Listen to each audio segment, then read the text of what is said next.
আমার মালিক ডাক দিয়া কয়, হে ফেরেশতার দল, তোরা না নিষেধ করছিলি রে মানুষ না বানানোর জন্য? আমার বান্দারা কি কখনো আমি আল্লাহকে দেখছে নাকি? সুবহানাল্লাহ। ও মালিক আল্লাহ, ওই বান্দারা তো কোনোদিন তোমাকে দেখেও নাই। আমার বন্ধুরে দেখছে নাকি? না আল্লাহ দেখে নাই। জান্নাত কখনো দেখছে নাকি? না আল্লাহ জান্নাতও দেখে নাই। জাহান্নামের আযাব কত কঠিন হবে তারা দেখছে নাকি? দেখছি কোনোদিন? ও মালিক, না না না, আপনার ওই বান্দারা কোনোদিন আপনাকেও দেখে নাই, আপনার বন্ধুকেও দেখে নাই, জান্নাতও কোনোদিন দেখে নাই, জাহান্নামও কোনোদিন দেখেও নাই।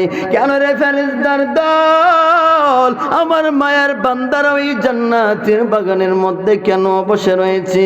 ও মালিক, তোমার বান্দারা জানে জাহান্নামের আযাবের ভয়, ওই জাহান্নামের আযাবের ভয়ে জান্নাত পাওয়ার আশায় তোমার মায়ায় তোমার মহব্বতে ওই জান্নাতের বাগানের মধ্যে বসে রয়েছে। আমার মালিক ডাক দিয়া কয়, হে ফেরেশতার দল, তোরা সাক্ষী থাক রে, আমি আমার বান্দার জিন্দেগীর গুনাহ মাফ করিয়া দিলাম। এজন্য যুবক ভাই, অযথা ঘোরাফেরা কইরো না, রাস্তাঘাটে ঘোরাফেরা কইরো না, বাড়ির মধ্যে অযথা সময় কাটাইও না। এমনও হতে পারে এই জান্নাতের বাগান তোমার জীবনের শেষ বাগান হতে পারে। এমনও হতে পারে গত বছর আমাদের মাঝে অনেক মানুষ ছিল, আজকে তারা আছে কোথায়? চলিয়া গেছে, অন্ধকার কবরে চলিয়া গেছে। এজন্য বাজান, ওই জান্নাতের বাগানের মধ্যে যদি আসতে পারো কি লাভ হবে জানো?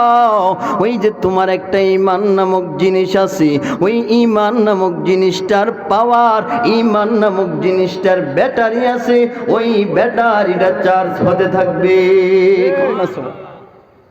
আমি আপনাদের মাঝে যে আয়াতখানি তেলাওয়াত করলাম, বিসমিল্লাহির রহমানির রহিম, ওয়াল আসর, আল্লাহ ডাক দিয়া কয় ওই আসরের কসম, কন্না সুবহানাল্লাহ। ওয়াল আসর, ওই আসরের কসম, ইন্নাল ইনসানা লাফি খুসর। আল্লাহ পাক বলতেছেন, ইন্নাল ইনসানা, নিশ্চয় ইনসান জাতি, লাফি খুসর, ক্ষতির মধ্যে আছে। তাহলে মানুষ